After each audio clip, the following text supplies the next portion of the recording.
Hey guys, and welcome back to my channel. So I know this video is going up way later than it should, and if you've been following some of my recent posts on Instagram and on YouTube, you'll know that I've had the flu for the last week. I'm finally at a stage where I think I can go back to work. I still feel pretty bad. So this is probably going to be one of my shorter monthly wrap-ups, but it is time to do my April monthly wrap-up, finally. April was actually a fantastic reading month for me. I had 3 4-star, 2 5-star, and 1 3-star reads. 1 3-star read? I don't know. And I was able to get through 6 books, so I met my goal, which I'm pretty stoked on. So I'm gonna dive into these novels, talk about them. Some of them do have full reviews already up on my channel, so I won't go too in-depth on those. But it was a great reading month for me, and I'm really stoked. So first up for the month of April, we have Clawheart Mountain by David Oppengard. I believe this was my Twisted Retreat book for the month of February. I'm really enjoying the Twisted Retreat books. I know they started off really rocky, but so far, since that first one, I've really pretty much enjoyed every book I've had from them. And the covers that they give us are absolutely stunning. This book is really interesting. I do have a full review on this. I'd never heard of David Oppengard before, but this book was really fun. It gave me like cabin in the woods vibes. And it actually had kind of a lot going on for such a short book. The premise of this novel is pretty simple. These kind of spoiled rich kids are going to spend a weekend in one of their family like mountain houses up in Colorado in the middle of the summer. On their way up the mountain, they find several $1 million on the side of the road in an abandoned car, like an armored vehicle. They take a large chunk of the money, and unknowingly to them, that money came from some kind of evil organization that will do anything to get that money back, including sending assassins out to find them. While all of that is going on, there may or may not be something crazy, creepy, supernatural in the woods that may kind of alter everyone's plans for that weekend. It's very good. I really liked the creature feature in it. It reads kind of like a slasher. Like, it definitely starts as if it should be a slasher, but it never really fully commits to being a slasher, which was my complaint, my number one complaint with this book, and also my biggest complaint with Clown in a Cornfield too. All Hallows Eve, honestly. I really want these like slasher novels to be slashers. Often just 1 or 2 main characters to me is not a slasher. In this case, I think we get 3 or 4, but it's still not slashery enough. I did like the twist at the end, and I really didn't care too much for our main character. She was extremely annoying. Which is why I was like, ooh, like slasher, this will be great, like the annoying characters. Yeah, what's coming to them as you feel in many slasher movies, but that doesn't necessarily happen in here. But again, it was very fun. The creature feature part of this was awesome. The creature is really scary. And I loved the imagery for it. I love the setting and the location for this book. I've recently been to the Rocky Mountains, so reading about them in this context was awesome. Love kind of the isolated small town vibes of all of this too. Really fun. Was really impressed with my first work from David Oppengard, and this got 4 stars from me. I do have a full in-depth review on that though, if you want me to go very in-depth onto my full thoughts on that novel. Alright, next up was Dead Lake by Darcy Coates. I love Darcy Coates. She's the queen of cozy horror. I say this every single time I talk about her. I picked this up pretty much because I hadn't heard of it before, and it had a pretty high rating on Goodreads. This was also a 4-star read for me. This is another kind of isolation horror. This is one of those novels where Darcy Coates kind of leans into her like weird concepts for ghosts. I feel like she kind of has different concepts for ghosts and zombies and the undead in almost all of her novels. I really liked the depiction in this one. It did cause a few plot holes for me that were a little tricky for me to fully understand, but this was cozy, it was creepy, it had some really, really well done, disturbing images. Premise for this is a woman who is trying to put together paintings for an art show, goes and stays at her uncle's cabin in the woods in a very, very isolated area off a lake, and she keeps seeing a strange man outside of her cabin at night. Very creepy, very well done. This is definitely one of Darcy Coates' shorter works, and again, I do believe I have a full video on this as well up on my channel. But I actually really like when Darcy Coates works in shorter novels. I think she can do very, very effective horror in a very limited amount of time. And while this wasn't my favorite thing that I've ever read from her, again, still a 4-star read, still super creepy, still very enjoyable. And you do get some really, really good, unsettling and unnerving images in this novel. The characterization's really, really cool. I know I mentioned this in my review, but there is a scene where she just our main character just kind of chats with this conspiracy theorist on the radio, and it was just such a cool scene. Like, I just enjoyed that scene so much because it felt so real, and it gave the reader enough background information on the lore and what's going on in this novel without kind of hitting you over the head with, like, this, like, just tell you everything you need to know right off the bat scene. I feel like that's been something that I've seen in a lot of novels and a lot of horror movies recently, and I think the way that this was done was very, very tasteful and very fun and lighthearted to lead up to something that was going to be very, very terrifying for our main character. So I did really, really enjoy this. Next up, oh my god, guys. The Devil Crept In by Anya Alborn. I believe I have a full review on this. Oh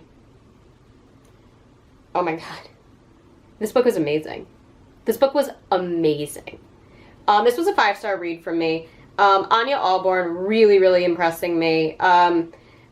This is up there with Brother. This book just blew my mind. It was so well written. I'm going to just read the back of the book for you guys, just because I really don't want to give too much away on this one.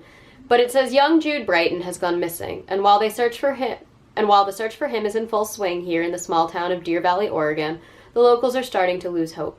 They're well aware that the first 48 hours are critical, and after that, the odds usually point to a worst-case scenario. And despite Stevie Clark's youth, he knows that too. He's seen the cop shows. He knows what each ticking moment may mean for Jude, his cousin and best friend. It's just like the stories from years ago of that boy Max Larson, who was found dead after also disappearing under mysterious circumstances. And then there were the animals, pets gone missing out of yards. For years, the residents of Deer Valley have either murmured about or tried very hard to not talk of these unsolved crimes, or that a killer may still possibly be lurking around their quiet town. Now fear is reborn, and for Stevie, who is determined to find out what really happened to Jude, the awful truth may be too horrifying to imagine. Stevie is one of the coolest characters I think I've ever read about. He reminded me a lot of the main character in A Child Alone with Strangers, except Stevie has this, I guess you would call it like a learning disability called echolalia, where he has to like rhyme to kind of get his points across or repeat what's being said to him. And he's just such an innocent child of a character put in this absolutely terrifying situation. And I just loved reading about him. This is Anya Alborn, so this is Bleak. This is not going to have a happy ending. This is going to be really tough to get through at certain scenes. And it's the relationship between a child and his very unconventional family in some circumstances. And then there's a second storyline between a mother and her child.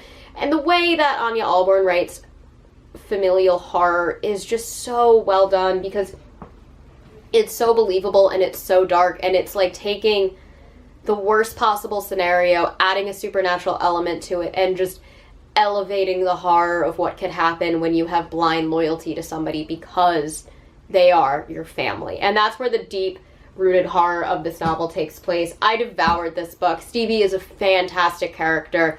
And if you love Anya Alborn and you're kind of okay with her more dark side of things, definitely read this book. Animals are harmed in it. They are. It's not comfortable to read about, and it's not very graphic, luckily. It's kind of a very pivotal plot point, though. So just know that going into it. I normally don't like reading books with that type of context, with that type of content. but it was okay for me to read it in this, and I thought the book was just absolutely amazing and just chilling and so well done and just such an easy 5 stars. I really, really loved this book. Okay, next up, and I think I have a review for this one as well. I was very review heavy because I didn't have any boxes last month. I'm sorry about that. But now we have The Twisted Dead by Darcy Coates. This is book 3 in the Gravekeeper series. Not going to give you guys really a synopsis on this because I don't want to ruin the first 2 books if you haven't read them. I don't really like series. This is one of the only series that I'm like really invested in reading. Unfortunately, this is my least favorite of the series. And just because I feel like our characters are starting to feel very, very static.